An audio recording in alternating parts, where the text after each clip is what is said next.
नमस्कार भाइयों बहनों साथियों मित्रों एवं प्रिय दर्शकों, आप सभी का स्वागत है इस वीडियो में। साथियों, आप सभी के लिए एक काफ़ी बड़ा अपडेट आ रहा है यहाँ पर, जो कि है अरुणाचल प्रदेश राज्य की तरफ से। आपको बता दूं, भारत यानी इंडिया कंट्री के अरुणाचल प्रदेश राज्य के अंदर यहाँ पर एसएसबी यानी जो आपका स्टाफ सिलेक्शन बोर्ड है अरुणाचल प्रदेश के, गवर्नमेंट ऑफ अरुणाचल प्रदेश के अंडर आने वाला, उन्होंने यहाँ पर रिक्रूटमेंट निकाली है। 90 वैकेंसियों पर निकाली है। 90 लोगों की जॉब, 90 लोगों को यहाँ से जॉब मिल जाएगी। काफ़ी अच्छा एक मौका है जॉब लेने का, रोजगार लेने का, काम लेने का, एम्प्लॉयमेंट लेने का। आपको बता दूं, यहाँ पर सरकारी जॉब रहेगी। ये आप देख रहे हैं कि गवर्नमेंट ऑफ अरुणाचल प्रदेश की तरफ से नोटिफिकेशन है। इसका मतलब ये जो जॉब होगी वो गवर्नमेंट होगी। तो चलिए सारी जानकारी यहाँ पे ले लेते हैं। आपको बताना चाहूँगा, ये वीडियो आप सभी भारतवासियों के लिए काफ़ी खास रहेगा। आप अगर इस वीडियो को हरियाणा, उत्तराखंड, उत्तर प्रदेश, झारखंड, उड़ीसा, मेघालय, मणिपुर, केरला, कर्नाटका, असम, तेलंगाना, त्रिपुरा, वेस्ट बंगाल, तमिलनाडु या फिर कोई भी ऐसा राज्य, यूनियन टेरिटरी, गली, मोहल्ला, जिला या कोई भी ऐसी जगह जो इंडिया कंट्री में है, भारत में है, आप अगर वहाँ से इस वीडियो को देख रहे हैं तो आपको बताना चाहता हूँ, इसके अंदर काफ़ी इंपॉर्टेंट बातें रखी गई हैं नोटिफिकेशन में, जिससे हमें पता लगेगा कि ये ऑल इंडिया जॉब है या फिर स्टेट के लोगों के लिए जॉब है। हम दोनों जानकारियाँ लेंगे। जैसा कि मैं आपको बताऊं, सबसे पहले तो आप देखिए, ये स्टेट जॉब है। जॉब, स्टेट जॉब मतलब कि आपकी जॉब इसी राज्य में होगी। बात करें दूसरे राज्य वाले अप्लाई कर पाएंगे या नहीं, वो हम नोटिफिकेशन में समझने वाले हैं। और सारे लिंक मैंने वीडियो के नीचे डाले हैं इस जॉब से जुड़े हुए, जिससे कि आप वहाँ से देख सकेंगे। और ये आप देखेंगे तो ये आपका ऑफिशियल वेबसाइट बिल्कुल है, ये जो आप अपने स्क्रीन पर अभी देख पा रहे हैं। अगर बात करें नोटिफिकेशन की, तो इसका 31 अक्टूबर को नोटिफिकेशन आया था। आप देख सकते हैं, पर्सनल असिस्टेंट स्टीनोग्राफर, इसको हम स्टाइनोग्राफर भी बोलते हैं। ये ग्रेड 3 का पोस्ट है और इसके लिए एग्ज़ाम लिया जाएगा आपका, और उसके बाद ये आपको जॉब दी जाएगी। फॉर्म जितने मर्जी लोग भर सकते हैं, लेकिन जॉब 90 लोगों को मिल जाएगी यहाँ से, एस्टेनोग्राफर की मिलेगी। तो क्वालिफिकेशन भी आपकी एस्टेनोग्राफर फील्ड के हिसाब से होनी चाहिए। चलिए हम नोटिफिकेशन की तरफ चलते हैं और इसको डिस्कस कर लेते हैं। सबसे पहले मैं आपको बताऊं, ये आपका सरकार जो है अरुणाचल प्रदेश राज्य में, जिस जो गवर्नमेंट है, उन्होंने अब ये नोटिफिकेशन निकाला है। आपको बताना चाहता हूँ, अगर आप ये जानना चाह रहे हैं कि अरुणाचल प्रदेश का एसएसबी का मेन ऑफिस कहाँ है, तो वो ईटानगर में है। सपोज हर राज्य का होता ही है, उसी तरीके से अरुणाचल प्रदेश का भी अपना जो एसएसबी है वो ईटानगर जगह पर स्थित है। उनका ऑफिस, मेन ऑफिस वहाँ पर है। तो उन्होंने बोला है कि हम 31 अक्टूबर को ये नोटिस दे रहे हैं, हमें चाहिए पर्सनल असिस्टेंट स्टेनोग्राफर। मतलब पोस्ट का नाम तो पर्सनल असिस्टेंट हो गया, लेकिन जो काम होगा वो स्टीनोग्राफर का रहेगा। और इसके लिए ऑनलाइन एप्लीकेशन इनवाइट करे गए हैं। जो भी एलिजिबल होंगे इसमें आप फॉर्म भर सकते हैं। ऑनलाइन अप्लाई करने को बोला गया है। इसका मतलब कोई फिजिकली किसी फॉर्म को कोई पत्र सा लेके, फॉर्म सा लेके भर के कहीं जमा नहीं करेगा, सारे ऑनलाइन फिल करेंगे। दूसरा, इसमें जो डेट है वो डेट कुछ इस तरीके से है। डेट यहाँ पर 15 नवंबर से लेकर 5/12 यानी 5 दिसंबर तक, दोपहरी के 3 बजे तक, यानी कि आफ्टरनून के 3 PM तक आप इसमें फॉर्म भर सकते हैं। टेंटेटिव डेट की बात कर लेता हूँ मैं यहाँ पर एग्ज़ाम की, तो ये आपका जनवरी में 21 तारीख को होगा, संडे के दिन होगा। यानी आप समझ रहे होंगे ये टेंटेटिव है, मतलब कि ये आगे चल के फाइनल होगा डेट। ये आपका दिसंबर लास्ट तक फाइनल हो जाएगा ये डेट। क्या यही डेट है या कुछ चेंज होंगे इसमें? बात करें, ये आपका प्रोफिशिएंसी टेस्ट का है। प्रोफिशिएंसी टेस्ट मतलब स्टीनोग्राफर का जो प्रोफिशिएंसी, मतलब कि उनको उस फील्ड में कितने प्रोफेशनल है। स्टीनोग्राफर में आपका क्या होता होगा, टाइपिंग टेस्ट होता होगा, या स्टीनोग्राफर से रिलेटेड जो भी प्रोफेशनल टेस्ट, स्किल टेस्ट होते हैं वो होंगे उस दिन। और फिर उसके अगले महीने यानी कि फरवरी के 25 तारीख को इसमें आपका रिटर्न एग्ज़ाम रहेगा। और जो भी ये आपका ग्रुप सी यानी ग्रेड 3 यानी ग्रुप सी है, ये ग्रुप सी के अंदर आ रहा है पोस्ट। और ये वैकेंसियाँ फिल करी जाएंगी अलग अलग डिपार्टमेंट ऑफिस जितने भी हैं अरुणाचल प्रदेश के सरकार के, वो लोग अपने अपने अपने ऑफिस में, डिपार्टमेंट में इस वैकेंसी को फिल करा रहे हैं, भरवा रहे हैं, जो कि अभी खाली हैं। और इसमें क्या बोला गया है, आपको पूरा फॉर्म करेक्टली भरना है, आधा फॉर्म छोड़ मत देना क्योंकि वो सबमिट नहीं होगा। बाकी क्वालिफिकेशन, एक्सपीरियंस, एज, एजुकेशनल सारी जानकारियां मैं आपको बता देता हूँ यहाँ पर क्या क्या है।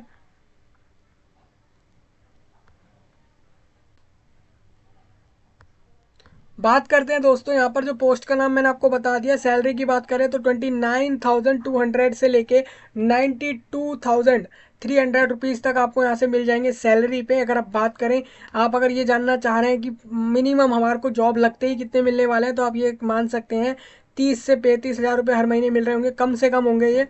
और 40 हज़ार तक भी मिल जाएंगे शुरुआत में, फिर धीरे धीरे बढ़ के 92 हज़ार तक भी जाएंगे, ये महीने के जाएंगे दोस्तों। और नेम ऑफ ऑफिस की बात करें, ये ऑफिस कहाँ कहाँ पर है, कौन कौन से ऑफिस है जिसके अंदर इनको चाहिए, ये पोस्टों पर आप लोगों को रिक्रूट कर रहे हैं, तो आपको बता दूं अरुणाचल प्रदेश PSC यानी कि आपका पब्लिक सर्विस कमीशन डिपार्टमेंट में इनको अनुसूचित, अरुणाचल प्रदेश के अनुसूचित जनजाति एक कैंडिडेट वहाँ से चाहिए, और बस एक ही चाहिए होगा इसके लिए।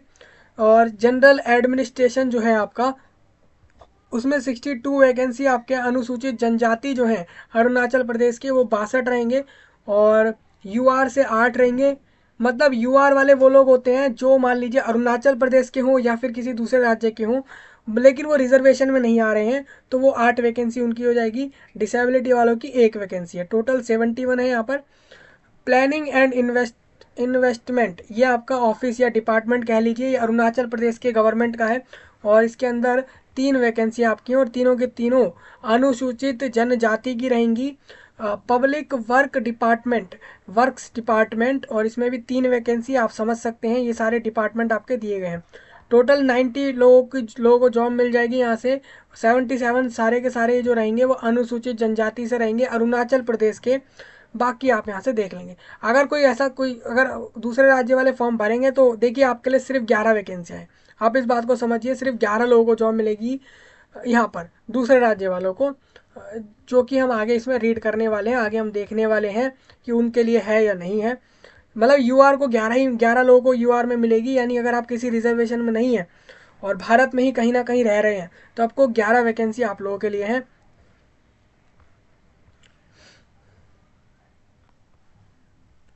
चलिए अब हम बात करते हैं आगे। फॉर्म के डेट मैंने आपको बता दिया, एग्ज़ाम डेट भी हमने बता दिया आपको।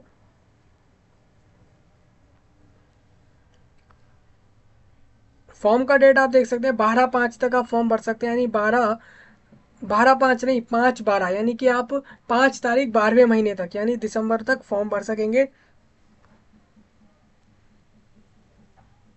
ये आपका पोस्ट कोड होगा जो आप फॉर्म में सिलेक्ट कर लेना। इसमें आपको बता दूं आपका ग्रेजुएट होना ज़रूरी है, बैचलर डिग्री अगर आपके पास है किसी भी रिकॉग्नाइज यूनिवर्सिटी से, इंस्टीट्यूट से। इसके अलावा ग्रेजुएशन के अलावा आपका डिप्लोमा आपके पास होना ज़रूरी है स्टीनोग्राफी के अंदर किसी भी इंस्टीट्यूट से, तो आप अप्लाई कर पाएंगे। पे मैट्रिक की बात करें तो यहाँ पर 30,000 जो मैंने आपको बताया वो सैलरी रहेगा मिनिमम लगते के साथ। और एज लिमिट की बात करें तो 18 से 35 के बीच वाले, यानी कि 18 से 35 के बीच वाले लोग फॉर्म भरेंगे, अप्लाई कर पाएंगे। अगर आप अरुणाचल प्रदेश के अनुसूचित जनजाति होंगे तो 5 साल आपको एक्स्ट्रा हो जाएंगे अपर एज में, सिर्फ उनके लिए रहेंगे। आप कैंडिडेट के पास अपना आधार कार्ड, वोटर ID कार्ड, कोई भी एक ऐसा ID प्रूफ होना चाहिए जो ये प्रूफ कर सके कि आप भारत के नागरिक हैं। एक ID प्रूफ जो होता है वो यही होना ज़रूरी होगा आपको। एप्लीकेशन फ़ीस की बात करते हैं, 150 रुपीज़ आपको देने हैं अगर आप अनुसूचित जनजाति में आ रहे हैं, और अगर आप 200 रुपये देंगे अगर आप जनरल कैंडिडेट हैं, मतलब किसी ना किसी रिजर्वेशन में नहीं आते हैं, तो आप 200 रुपये पे कर देना। जो डिसेबिलिटी वाले होंगे वो फ्री में फॉर्म भर सकेंगे, यहाँ पर बोला है साहब। एलिजिबिलिटी क्राइटेरिया की बता दूँ तो कैंडिडेट का इंडियन होना ज़रूरी है, उसके पास अपनी क्वालिफिकेशन जो बताई गई है जैसे कि ग्रेजुएट प्लस डिप्लोमा होना ज़रूरी है। जैसे आप यहाँ से देखें तो आप देख सकते हैं डिप्लोमा स्टीनोग्राफी में होना ज़रूरी रहेगा आपका। स्कीम ऑफ एग्ज़ाम बता दूं 2 स्टेज में होगा। पहला आपका प्रोफिशिएंसी टेस्ट होगा जिसमें आपका क्या होगा, 5 मिनट के अंदर आपको करना क्या है, 80 वर्ड पर मिनट, यानी कि 80 वर्ड 1 मिनट में करनी है, और इस तरीके से 5 मिनट में आपको करना होगा। ये डिक्टेशन रहेगा 5, ये पहले वाले में ही रहेगा, 5 मिनट का टोटल ये होगा। डिक्टेशन होगा इसमें 5 मिनट का, उसमें आपको 80 वर्ड पर मिनट करने होंगे WPM। ट्रांसक्रिप्शन रहेगा जिसमें ट्रांसक्रिप्शन में 45 मिनट इंग्लिश का रहेगा। Skill test shall be done on computer, ये सारा कुछ कंप्यूटर पे होगा। एंड एवरेज ऑफ 5 की डिस्प्रेशंस फॉर ईच वर्ड, मतलब कि 5 की आप 5 बटन कंप्यूटर में दबा रहे हैं तो उसका मतलब एक वर्ड हो जाएगा, समझ रहे होंगे। यहाँ पर जैसे मैं बात कर लेता हूँ, यहाँ पर जैसे कि ये लिखा है आपका स्टीनोग्राफर प्रोफिशिएंसी, तो स्टीनोग्राफर में आपके कितने वर्ड हैं, 5 और ये 12 वर्ड हैं। तो इसका मतलब यहाँ पर ये 12 अलग अलग वर्ड हैं, यानी इंग्लिश के जो अल्फ़ाबेट्स हैं वो 12 हैं यहाँ पर। और इसके अंदर बात करें ये जो आपके प्रोफिशिएंसी है, इसमें भी आपके 5 और 11 है, 11 और 12 यानी कि आपके टोटल हो गए 23। तो 23 वर्ड हैं। अब इन 23 वर्ड में से अगर आप बात करें तो यहाँ पर टोटल आपके इनके हिसाब से 4 वर्ड ही हुए हैं ये, अभी 25 हो जाएंगे तो ये 5 वर्ड हो जाएंगे। तो इस तरीके से 5 अल्फ़ाबेट मिलाकर, 5 की मिलाकर एक वर्ड बनेगा, ये आपको यहाँ बोला है। 8% मिस्टेक हो सकती है इन स्पीड टेस्ट के अंदर, अगर आपसे हो जाती है तो वो एक्सेप्टेबल रहेगी, उससे ज़्यादा होगी तो वो आपका फिर ये पास नहीं माना जाएगा।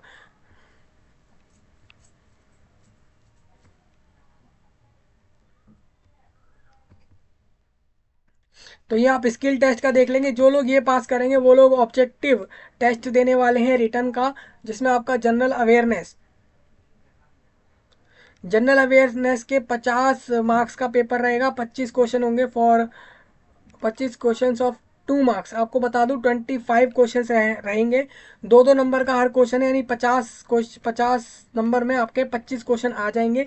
सिलेबस की बात करें, सिलेबस यहाँ पर रहेगा test of the ability of the candidate, general awareness of the environment around him her, और इट्स एप्लीकेशन टू सोसाइटी, और इसके अलावा करंट इवेंट्स आएंगे आपके रिलेटेड टू हिस्ट्री, हिस्ट्री आ सकती है आपकी, पॉलिटी, कॉन्स्टिट्यूशन, स्पोर्ट, ये सारी जानकारी आएंगी। नेशनल इंटरनेशनल लेवल तक की आएंगी दोस्तों, एक्सेट्रा। स्टेट स्पेसिफिक क्वेश्चन में ऑल्सो भी आस्क्ड, मतलब कि अरुणाचल प्रदेश राज्य के स्पेसिफिक तरीके से भी आपके क्वेश्चंस आ सकते हैं, हिस्ट्री और ज्योग्राफी, कल्चर और इकोनॉमिक्स से रिलेटेड। साथ में नेशनल और इंटरनेशनल लेवल कर भी आ सकता है। अगर बात करें नेक्स्ट आपका, जैसे मैंने आपको बताया 200 नंबर का पेपर है, आप देख रहे थे कि 200 नंबर का पेपर है, तो यानी आपको 100 क्वेश्चंस मिलने वाले हैं। पहले में जनरल अवेयरनेस में 25 हैं, जनरल इंटेलिजेंस और रीजनिंग एबिलिटी में भी 25 क्वेश्चन है। उसका आप सिलेबस यहाँ से देख सकेंगे। सिलेबस इनका है relationship concepts, arithmetical reasoning, verbal and finger classification, और अर्थमेटिकल नंबर सीरीज, यानी कि आप AP जो पढ़ते हैं मैथ्स में वो आ जाएगा यहाँ पर। अर्थमेटिक प्रोग्रेशन उसको कहा जाता है, मैथ्स में एक टॉपिक है आपका ये।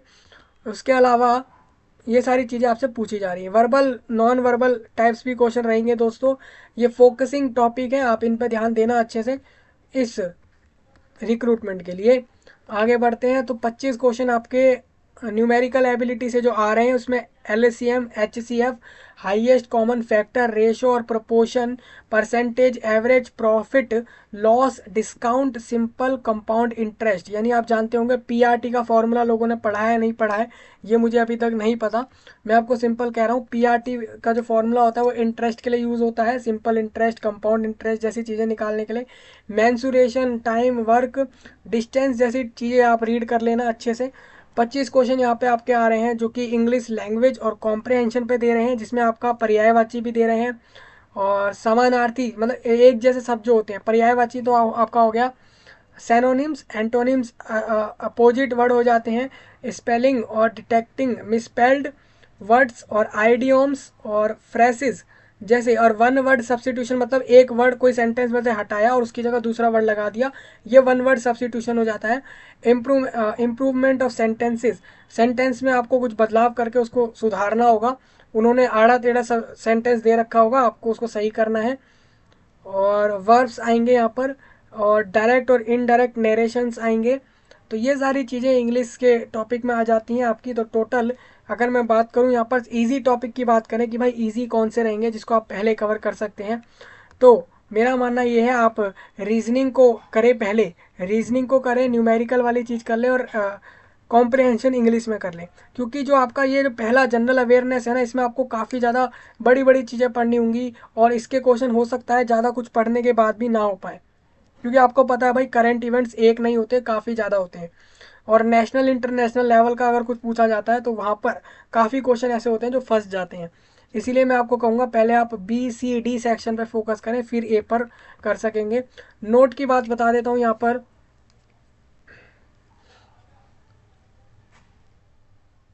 ये आपका क्वालिफाइंग टेस्ट रहेगा जो प्रोफिशिएंसी टेस्ट है, जैसे मैंने बोला भी था कि आप इसको पास करेंगे तभी आप आगे जा रहे हैं।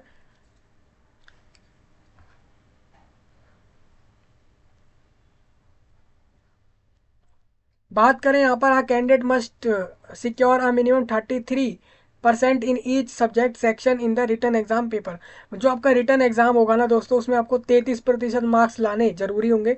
यानी कि जैसे आप देख रहे थे कि 50 मार्क का कोई था तो 25 क्वेश्चन था, यानी कि एक क्वेश्चन 2-2 नंबर का था, यानी 100 क्वेश्चन थे, 2-2 नंबर के थे, यानी 200 नंबर है। तो 200 नंबर का आप 1/3 निकाल लीजिए, यानी कि 66+ मार्क्स जो ला रहे होंगे वो लोग यहाँ क्वालिफाई हो जाएंगे, रिटर्न में पास माने जाएंगे। तो पहले आप स्किल को पास करेंगे, उसके बाद रिटर्न में जाएंगे, रिटर्न में भी क्वालिफाई करना जरूरी रहेगा, नेगेटिव मार्किंग नहीं है। मेरिट लिस्ट जो फाइनल वाली बनेगी ना, वो स्किल टेस्ट पे नहीं बनेगी। तो जो आपका स्किल टेस्ट हो रहा है, सिर्फ आप उसको, जो टाइपिंग का हो रहा है, जो भी कंप्यूटर पे कराया जा रहा है, उसको आप सिर्फ क्वालिफाई कर देंगे तब भी आपका सही रहेगा। रिटर्न में आप काफ़ी अच्छे नंबर लाएंगे तभी आपका सिलेक्शन होना संभव हो पाएगा। लेकिन इसमें एक चीज़ और कहना चाहूँगा, रिटर्न में क्वालिफाई तो जैसे 66 मार्क्स है, लेकिन आप लोग फुल ट्राई करें कि आपके 150 के ऊपर आ रहे हो, 160 आ रहे हो 200 में से, तो ये काफ़ी अच्छे चांस हो जाएंगे आपके यहाँ पर सिलेक्ट होने के। हाउ टू अप्लाई में ऑनलाइन अप्लाई कर देंगे, अभी लिंक एक्टिव नहीं हुआ है, 15 तारीख को एक्टिव हो रहा है, तब मैं आपको लिंक प्रोवाइड करा दूंगा वीडियो के नीचे।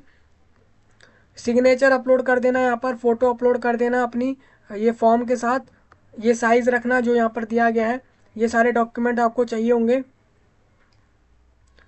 जब आपका डीवी होगा, डीवी डॉक्यूमेंट वेरिफिकेशन होता है, सारा एग्जाम सब कुछ हो जाता है, अब आप जा रहे हैं जॉब लेने के लिए, तो उसके लिए आप सबसे पहले डॉक्यूमेंट वेरीफाई कराते हैं अपने सारे, जिसमें आप अपना फ़ोटो दिखाते हैं, 10th 12th मार्कशीट दिखाते हैं, ग्रेजुएशन सर्टिफिकेट डिग्री दिखाते हैं, मार्कशीट दिखाते हैं, और इसके अलावा कैटेगरी सर्टिफिकेट दिखाते हैं, डिप्लोमा का दिखाएंगे, ये सारी चीज़ें आपको दिखानी है। नोट में कुछ पॉइंट है दोस्तों, इसको रीड करना आपके लिए काफ़ी इंपॉर्टेंट रहेंगे सारे पॉइंट। एज की बात करें तो एज आपका, अगर बात करें अरुणाचल प्रदेश के जो लोग अनुसूचित जनजाति में आ रहे हैं, 5 साल उनको अपर में मिल जाएंगे, ये मैंने पहले बताया था, यानी कि वो 40 के साल तक, 40 की उम्र के होने तक वो फॉर्म भर सकते हैं। डिसेबिलिटी वाले 45 की उम्र तक होने तक फॉर्म भर सकते हैं।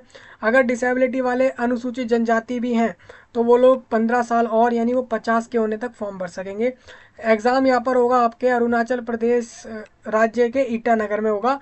तो जो लोग दूसरे राज्य से जाएंगे वो ईटानगर पर जाके अपना एग्ज़ाम देंगे। यहाँ पर कोई टीए डीए नहीं मिलेगा, जैसा कि हर जगह दे दिया जाता है पहले ही कि हम आपको टीए डीए कुछ नहीं दे रहे हैं, आने जाने का खर्चा नहीं दे रहे हैं, खुद के ब्याह पर आइए, एग्ज़ाम दीजिए, पास करिए, जॉब लीजिए, सिंपल सा यहाँ पर रूल रहेगा।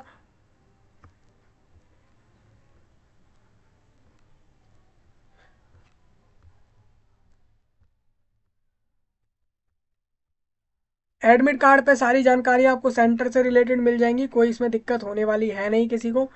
सारी चीज़ें कवर हो गई। अभी देखिए सिलेबस भी यहाँ पर दे दिया, देखिए कितना शॉर्ट नोटिफिकेशन और काफ़ी लिमिटेड जानकारी, जितनी चाहिए थी इन्होंने सारी बता दी। इन्होंने सिलेबस भी दे दिया, फॉर्म का फीस दे दिया, फॉर्म का और एग्ज़ाम का पैटर्न दे दिया, एलिजिबिलिटी बता दी, और क्या चाहिए, सारी चीज़ें यहाँ पर आ गई हैं आपकी। और एडमिट कार्ड भी इन्होंने बता दिया आपको वेबसाइट पे मिलने वाला है। तो काफ़ी सही नोटिफिकेशन है, वैकेंसी भी 90 है यहाँ पर, जो मैंने आपको बता दी है। 90 लोगों को यहाँ से जॉब मिल जाएगी, पूरे देश भर से लोग फॉर्म भर सकेंगे इसमें, इंडिया कंट्री में। कुछ ना समझ आया हो दोस्तों कमेंट में बता सकते हैं, कमेंट सेक्शन सबके लिए ओपन ही रहता है हमेशा, उसमें आप जो मर्जी बताइए, आपका जो भी डाउट रहे। इस वीडियो को इंडिया में दूर दूर दूर दूर तक फैलाइए लोगों तक। अगर आप मान लीजिए दूसरे कंट्री से देख रहे हैं, दूसरी जगह से देख रहे हैं इस वीडियो को, और गलती से भी या कैसे भी आप इस वीडियो को देखने आ चुके हैं, तो आपसे कहूँगा कि आप उन लोगों तक पहुँचाएँ जिनको इस जॉब की काफ़ी खास ज़रूरत है। चलिए आपसे मिलते हैं नए नए वीडियो में, किसी और किसी दूसरे टॉपिक में। तब तक के लिए आप सभी का धन्यवाद।